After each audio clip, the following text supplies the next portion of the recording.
Morning.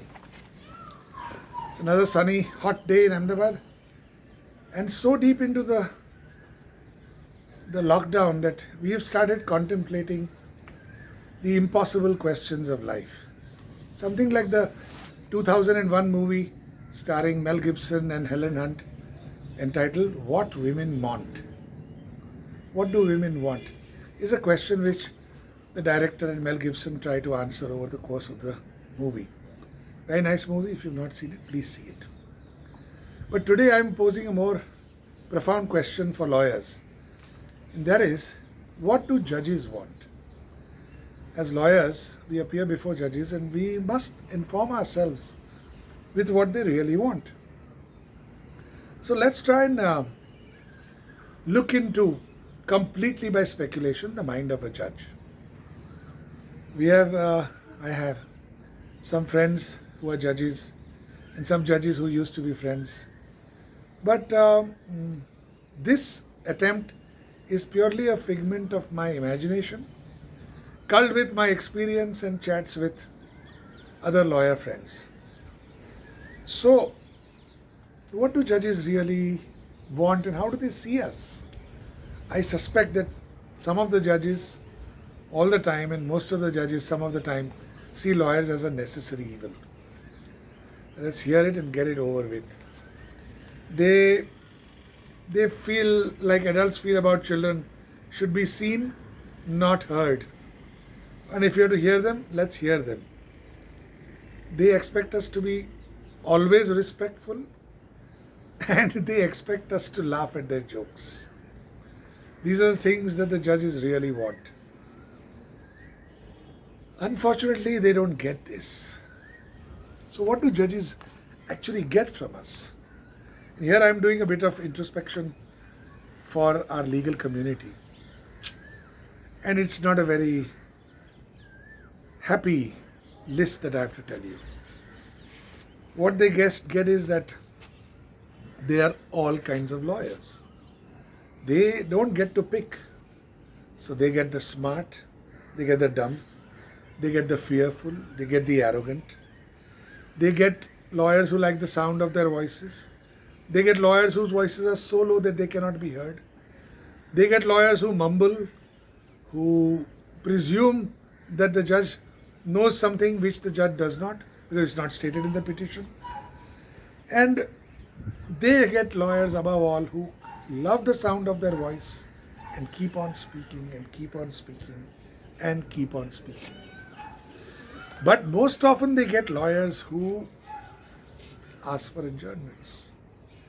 They ask for adjournments on grounds which should make them blush. But shamelessly they ask for adjournments. And unfortunately, the judge doesn't grant those adjournments for the asking. The judge is maligned.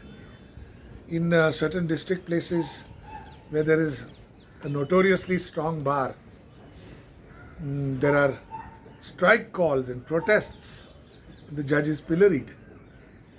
So the judge's job is not an easy one. He or she, as I said, has to face all kinds of people. And they can't get to choose who will come before them. They have to do their job. Now, there are lawyers who are unprepared.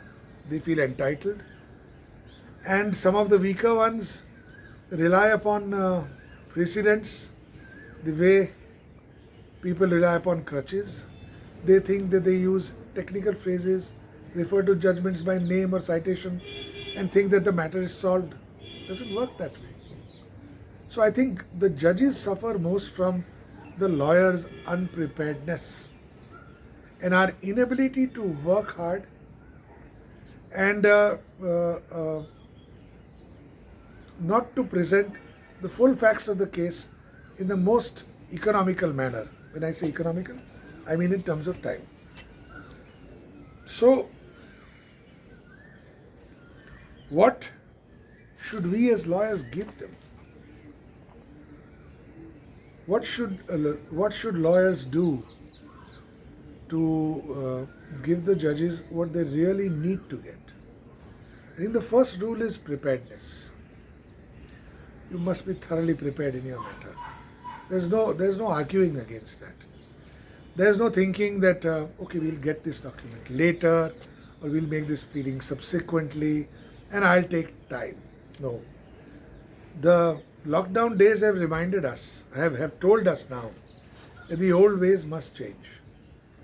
The day of the easy adjournment, the quick amendment, they are gone now. Judicial time will now have to be valued. Just as in lockdown we value our freedoms, our simple freedom to go outside the house and have a walk, our simple freedom to go to a shop and buy a non-essential thing like a cream biscuit, our essential freedom to stop by the roadside and chat with a friend.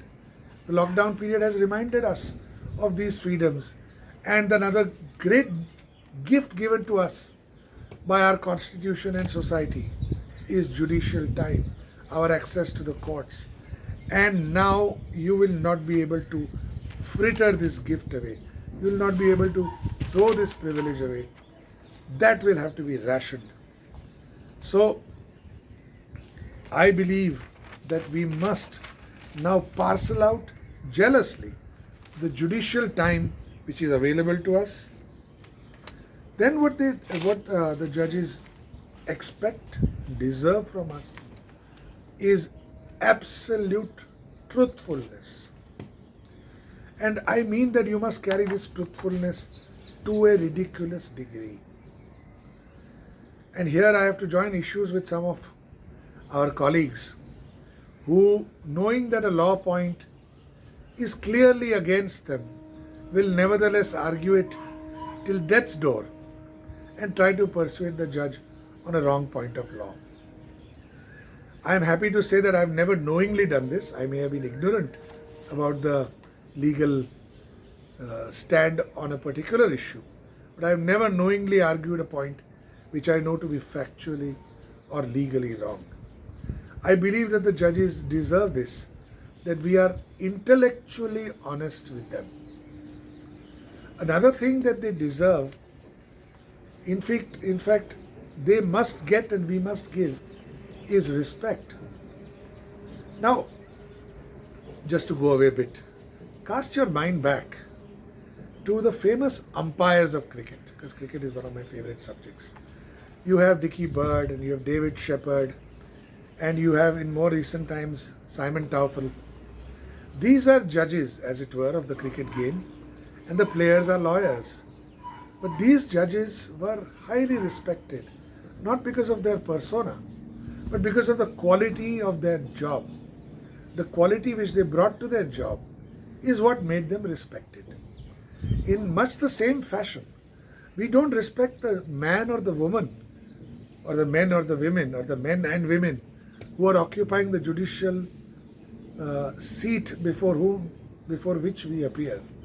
We have to respect the judicial seat. Now, one great demerit of disrespecting that seat is that you are disrespecting your own self, because you are part of the process. We must never do anything which lowers the dignity of that post.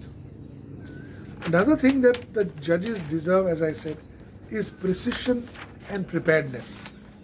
We will have to be precise, we will have to be short, and we should not waste judicial time.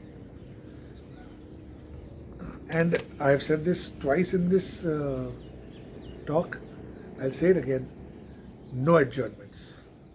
No adjournments.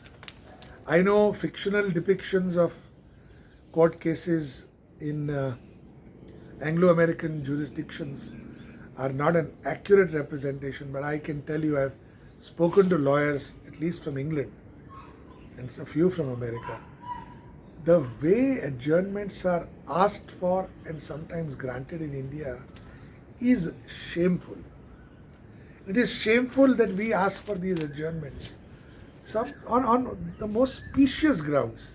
My neighbor's grandmother has expired. The judge is supposed to say, "Oh, I'm so sorry," because death has come in the way. So, no adjournments, absolutely no question about it.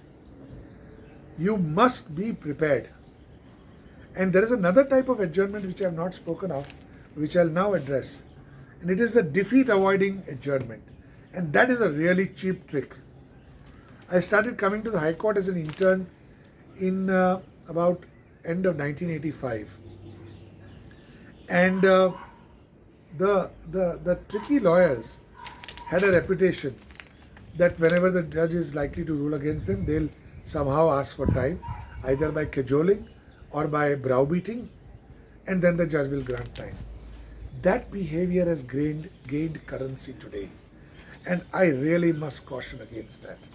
Because your opponent may be doing this tactic, and you may be deprived of the correct fruits of your labor. So no question, no taking adjournments only to avoid a potentially adverse order. Another thing that we must give them, what judges want, I think, is that we must admit our mistakes.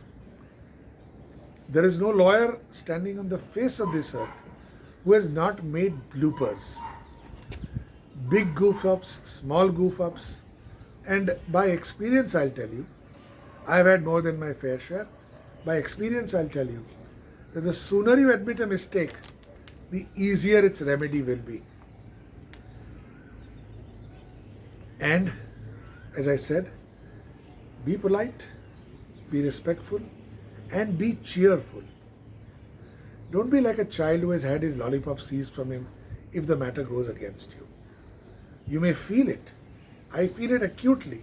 Even after so many years, I feel the pain of losing a good matter. But an onlooker should not know how you feel about it. If you do these things, I think the judges, you'll understand what judges actually want and how Mel Gibson figures out by the end of the movie what is it that women want. I have tried to discuss with you what is it that judges want.